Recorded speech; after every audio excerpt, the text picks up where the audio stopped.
Hello again, my friend. What's this hairy stuff? Another day, another battle. So today we're making an illustration of Arabian swordsman. And the cool thing about this one is that we want to introduce some historical authenticity. So let's take a look at our references. I was offered some photos by my client that feature particular costume design that they'd like to see on the character. From all the references, I have chosen these two, which happen to feature this esteemed gentleman with obscenely chic mustache. Below are a few references I found and added to get a better feel for the clothing and how the folds form, and to basically add a few friendly faces to the mix. Also, I added a couple beautiful swords. And of course I added a few illustrations as a friendly reminder to myself that I suck and I need to get better. They serve as a kind of a visual anchor for me. This elf lady is by a South Korean artist whose nickname I will butcher right now, just give me a moment. It's Illimim. Let it be Illimim, okay. And these glorious bastards are by amazing Rael Lira. And I've been stalkering the dude like ever since my friend who worked in Volta with him told me about him, and he told me like the dude is amazing, and I checked him and I'm like, oh shit, like he's really amazing. Just take a look at this, like it's disgustingly beautiful, like damn it, like please check his works on Forever Winter, I think the project is. I don't know like whether he was art directing it or he was just like one of the main concept artists there, but his art for the game is just you know. Okay, so back to the business. When it comes to character illustration or concept art, usually the process is more streamlined. So you usually start with ideation in form of thumbnails or smaller sketches. If your thumbnails are very detailed, then you can start rendering them straight away when you're happy with the design. But in my case, I usually don't detail too much in thumbnail phase. What I focus on is general silhouette, pose, balance, weight, and some key visual points and contrasts. This way I actually solve a few problems straight away. The first one is I break the process into smaller chunks, more digestible for the brain. Also, after making a few of those, I can quickly come back to the client and ask if they like them, and it helps me to define the limits of my creative freedom. So in general, thumbnails are a cool little tool that allows me to make a smoother transitions into some more heady phases of work, like dealing with color and form and all the other fancy schmancy stuff. And for this technique to be helpful, I would recommend limiting your values to bare minimum, like 2, 3, 4 max, cause more than that might actually make you slow and too preoccupied with details, which actually might defeat the whole purpose of this phase. But hey, that's me. If you're a gangster with your values and your focus is like razor sharp, just go for it. Like you do you, me do me, or I do I. Never mind. The next phase for me would be elaborating the design in line art, because for me it's kind of a comfort zone and it helps me to take as much burden off of the rendering stage as possible. Then the rendering phase, obviously, and by that time, hopefully, most of the decision-making heavy lifting is behind. So you just solve simple optical physics riddles in your mind, creating a virtual three-dimensional representation of given imaginary non-existent object in your head before projecting it on a 2D surface. You know, easy stuff. And if you got my drift, the key takeaway is I try to do stuff in stages, phases.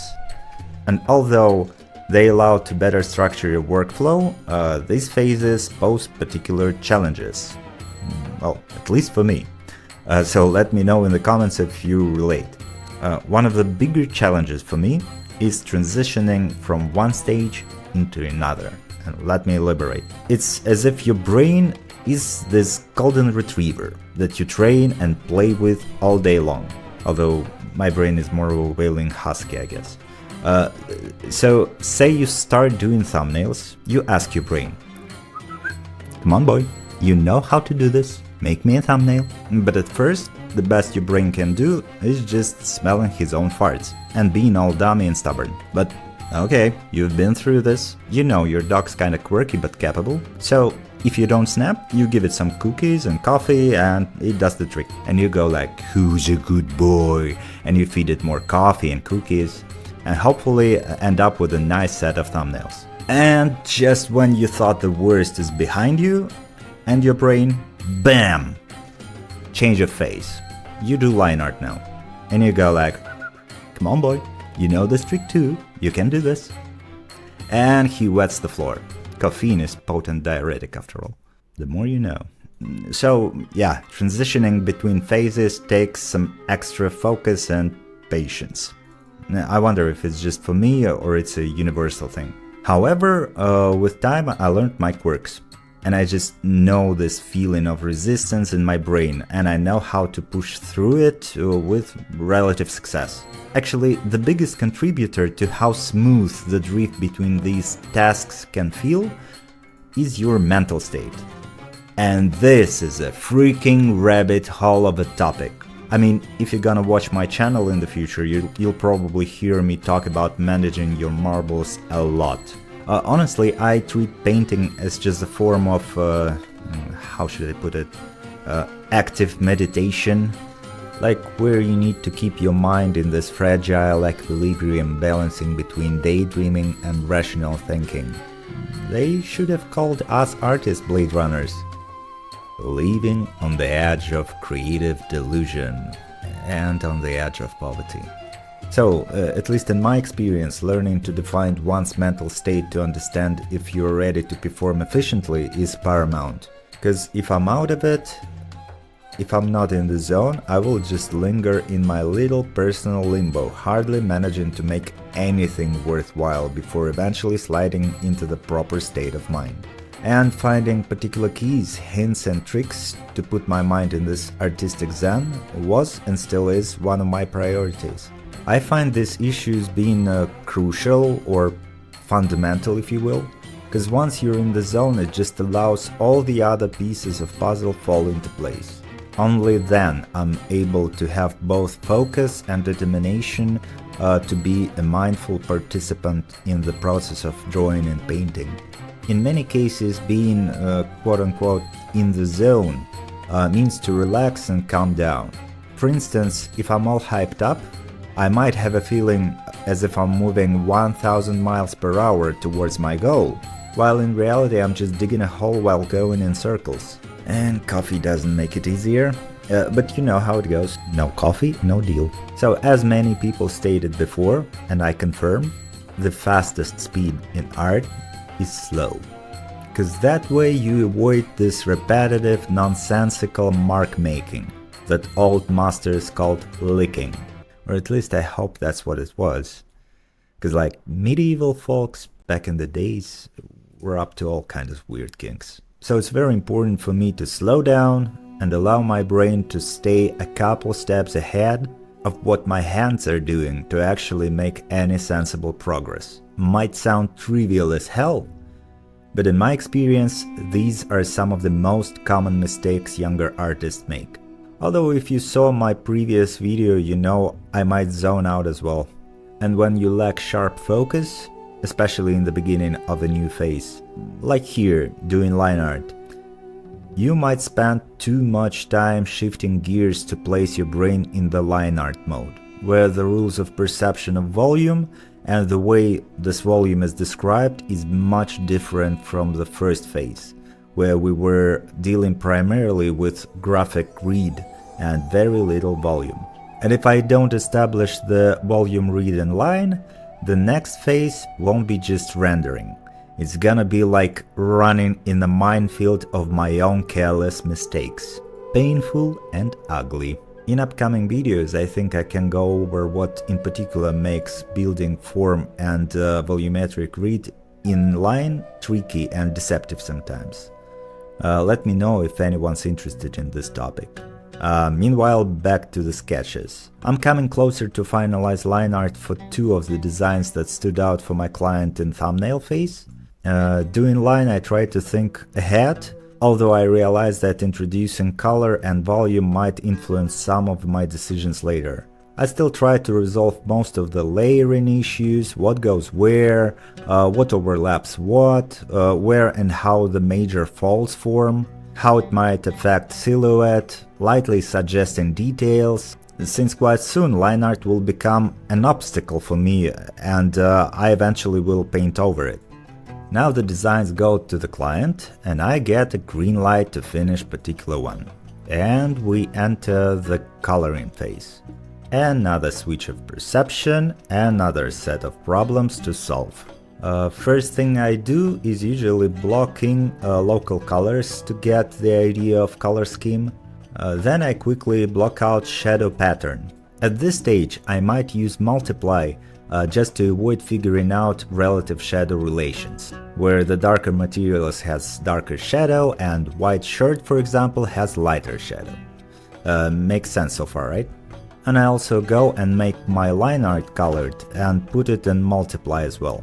That makes it stand out less when I start blocking in light shadow relations. Later I will switch it back to normal mode and lock its transparency to color it so that it would have an approximate hue of the area it's covering.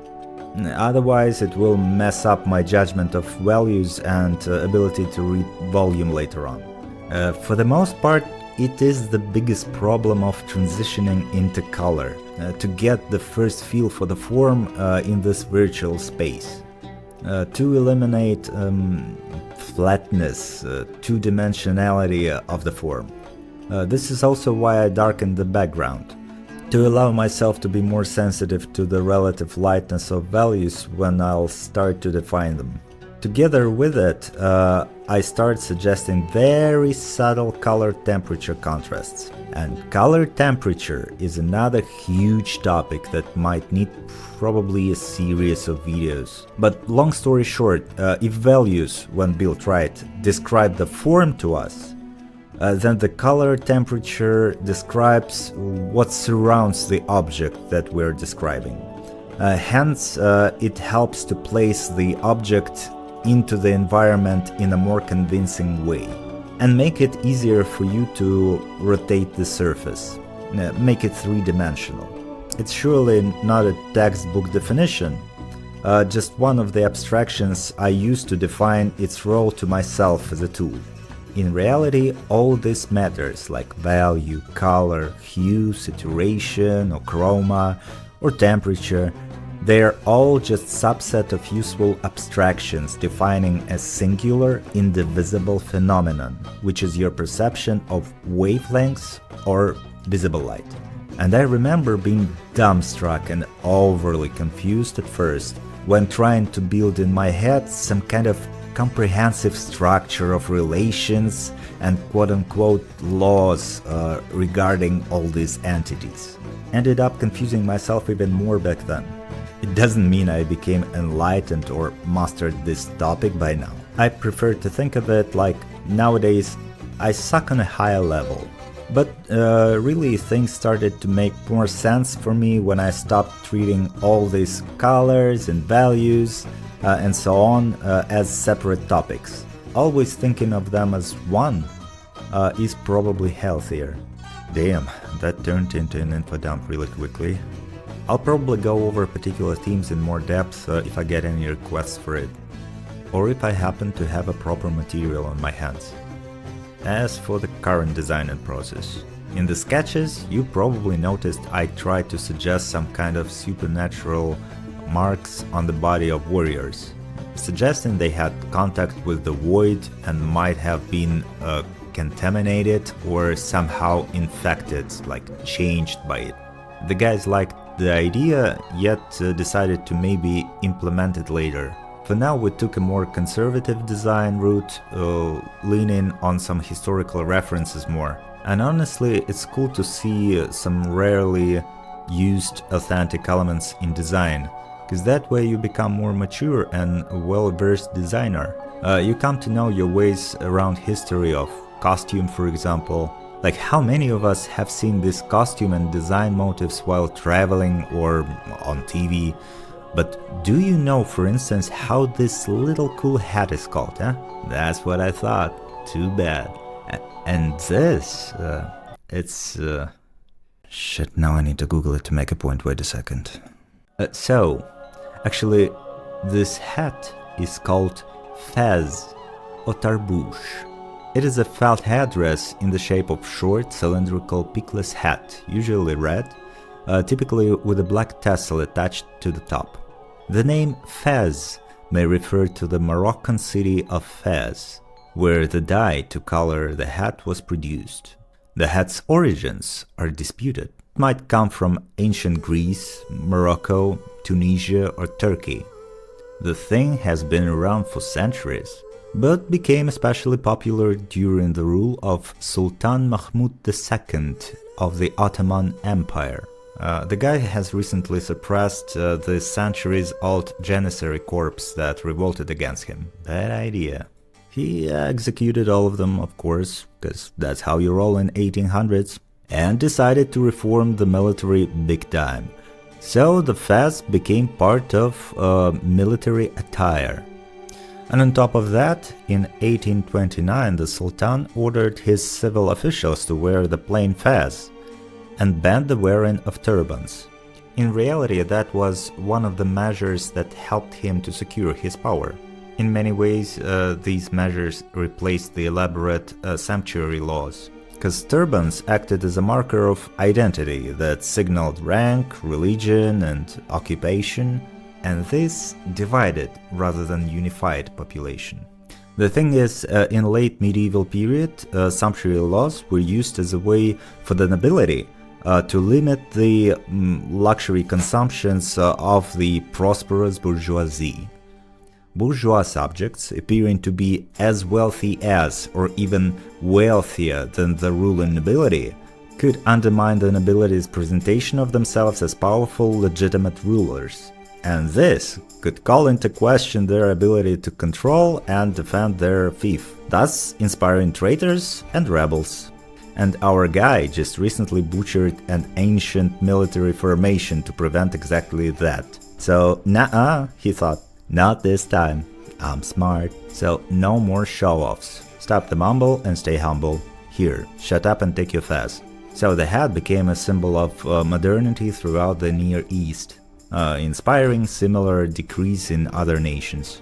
But the rise of fez was short-lived, since a century later, in 1925, the fez was outlawed in Turkey, and this is a completely different story, kids. And all I knew about this hat beforehand is that if the guy wearing it offers you some ice cream, he's not to be trusted. So here you go, smarter every day, you're welcome. But jokes aside, for me, making at least a small historical detour to find out more about stuff like this is one of the few ways to make my brain intrigued about the subject I depict, and it might eventually evolve in some more ideas. When it comes to technique, I think one of the things that changed rather drastically since my early painting days is that I tend to overpaint stuff rather than erase. Because in the end it creates more painterly feel in shapes and colors. When you think about all of the so-called rules in painting, or at least this is how they are usually referred to, like, so-called rule of thirds, golden ratio, they all boil down to being just one universal rule that you might apply to almost any visual attribute. And that is 80-20 rule. I also like to call it a surprise law. And unlike many other quote-unquote laws, this one most definitely can be called a law. And it's stupidly simple. There can be no surprise without pre-established anticipation of lack of surprise. And it's very hard to argue with that, because it's very simple logic, right? Our brain, aside from being an amazing who knows what, is also a remarkable pattern recognition machine. And visual arts in particular, in most of its forms, is in its essence a sophisticated exercise in manipulations with viewers' attention.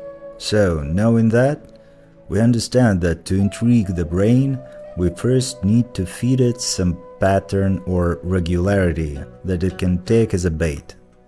And then slightly confuse it, breaking the regularity. And there you have a universal rule for like everything, no kidding. Wanna know how to implement contrasts in the painting? Calm the contrasts in general and increase them in the focal areas in ratio about 80:20. Want to implement color accents, but not go overboard with them. Minimize their use to about 20% of the piece and use them strategically where you want the viewer's eyes to go. How and where you should place your details in the piece. Give about 70–80% of space to areas with less details and put details in focal areas with given ratio. Wanna make sure you'll get an 80% good image? Put emphasis on the first 20% of the pipeline.